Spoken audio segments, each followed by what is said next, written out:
What's up? This is the Working Investor. In this video, we're going to cover this brand new fund that came out July 8th, 2025 from Kurv called KGLD. It's another gold income fund that they use options to derive income and give you some income plus gold exposure. As always, nothing here is financial, tax, legal advice, or any sort of advice. This is purely for fun and entertainment purposes only. It seems that nowadays every single company is jumping onto the bandwagon of having a option-derived gold ETF. Like Kurv's product that just came out in July, Neos came out with a product in June called IAUI, which is a Neos Gold High Income ETF. And before that, in December of 2024, Simplify ETFs came out with an ETF called YGLD, which is a simplified gold strategy plus income ETF. I will link a video in the description that I covered this ETF thoroughly. This is a whole interesting strategy. It does have some leverage inside of it. So 1.5x leverage to be precise, as you can see over here. It's a very interesting fund that I personally hold. And one of my diligent subscribers mentioned GLDI. If you still trust and believe in Credit Suzy, GLDI also has a gold ETF that offers a unique approach to gold investments. They've been around for a while as well. So it seems like a lot of different companies are trying to offer the retail investor gold exposure income. If you recall a while back when the market was down, I was covering a video called Sequence of Safety, and this comes from the Maverick of Wall Street, a very famous YouTuber and investor. So this is called the sequence of safety. So there are certain times briefly where it's risk on, where small cap tech, things are very bubbly, tend to pop up. And then there's risk off environments where things move to deep value, consumer staples and international private equity. Eventually, when there's more fear in the market, it moves over to commodities. And in commodities, gold is a commodity. It's a precious metal commodity. Money will shift and move to gold and eventually bonds and cash.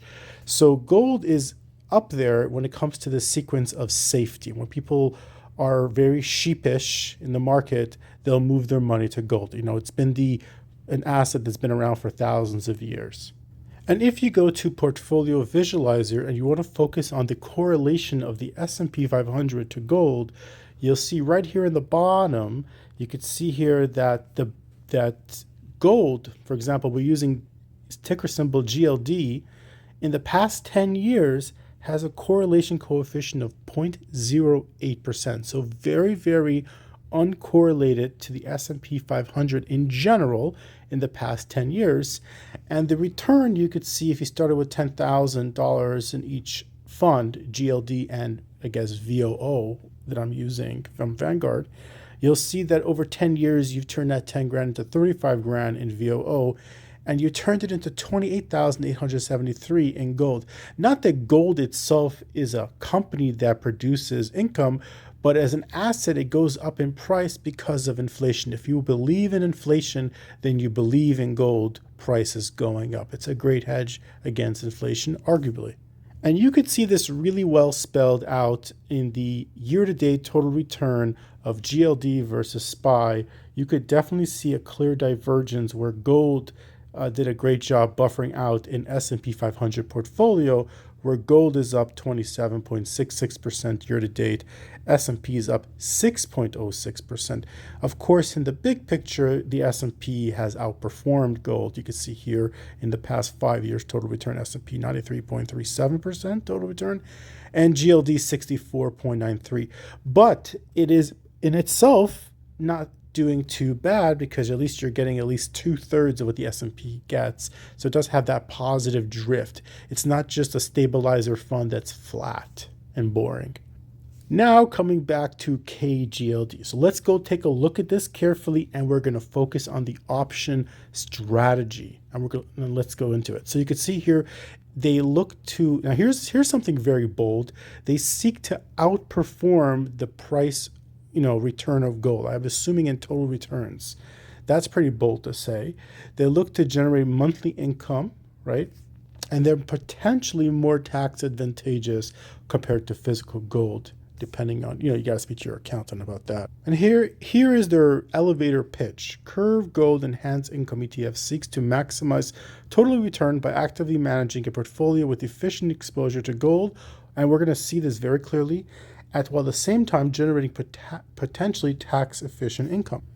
You could see their expense ratio is kind of hefty, 1%. I guess they have to use different subsidiaries, I think Cayman Island and other stuff, so things could cost money. And I definitely advise you guys to look at the whole entire perspectives with all the risks inside of it. Now let's get to the fun part. So I'm going to show you their holdings. It's a little bit funny I tried downloading it. It didn't work for whatever reason. But you could see here, you have to toggle it left to right. So this is some treasury bills. And don't worry, I will break everything down for you. You see here, they have a long position in December 19, 2025, a $300 long call. The price of GLD currently, according to stockanalysis.com, is $309.11. So they do have synthetic risk that if gold goes below the $300 call strike by the end of the year, they could lose. And gold does go down in price at times. And then we're going to talk, this is government stuff, government bonds, cash. And we're going to talk about this 815-325 call that they have. And they have this 8, that's a long call. And focus on the options. They have 8 contracts, right? And then they have a short call. And don't worry, I'll break it down, which is coming up this coming Friday, 8/8/2025. It's a 315 strike price, so very close to the money. It's only $6 out of the money. And then you have this put, basically they're creating a synthetic position because they have a December 19, 2025 $300 put. Let me show you this. I'm not sure if I mentioned it before, but I did watch the video from Income Architect with Howard Chan just about a day ago that he mentions KGLD. They talk about the options for a few seconds, but they don't really go into it in very, very deep depth. But they do talk about the macroeconomics, which I do appreciate, but I wish they went much more into the options. So these are essentially the 4 positions, the option strategy. So look at this. December 19, 2025, long call 16 contracts. December 19, 2025, $300 put. Short contract. So they're basically these two together. Look at part 1. These 2 contracts together create a synthetic long position where they have a buy call sell put at the same strike price, same expiration, same amount of contracts. Now this is where the magic happens in the second 2 parts of their options, wings. So they have 8/8 coming up very soon, this Friday. They have a 315 strike price. It's a short call, 16 contracts. So they're doing a short call, basically almost like a covered call, pretty much like a cover call on the 315 strike price. But then 2 weeks from now, 8/15/2025, they have a $325 long call. They bought 8 contracts on the long call. So you could see here, 8. So it's basically what they're doing is on these 2 positions, they're creating a diagonal ratio call spread. It's a little bit complicated, even for myself as a seasoned option trader. I primarily did cover calls, cash secure puts. I did covered strangles, iron condors. I did some broken wing butterflies and stuff like that. And other kinds of option strategy. I didn't really play too much with diagonals and calendars, but it is a little bit complicated. So if you don't understand this clearly, don't worry. It takes months, if not years, for seasoned option traders to really know this to a very deep level. But the point is that you want to appreciate is that for the shorter duration, they're short 16 contracts. That means they're selling calls, and when you sell something, you get money. When you're a merchant and you sell something, you get money. They're selling 16 contracts, an agreement that they're willing to sell their exposure to gold if gold hits the 315 strike price. And this contract expires August 8th, the end of the week.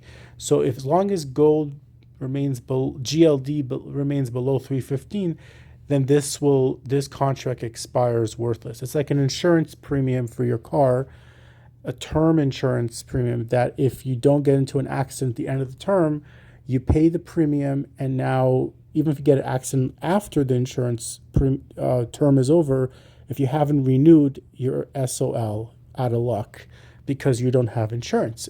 Once the expiration of the insurance policy ends, the contract ends. But then they have 8 contracts, half the amount of contracts, that is a week further, and these are long positions. That means if gold does pop above 315, but also above 325, then they have a right to, these contracts will appreciate in value. They're going to appreciate in value.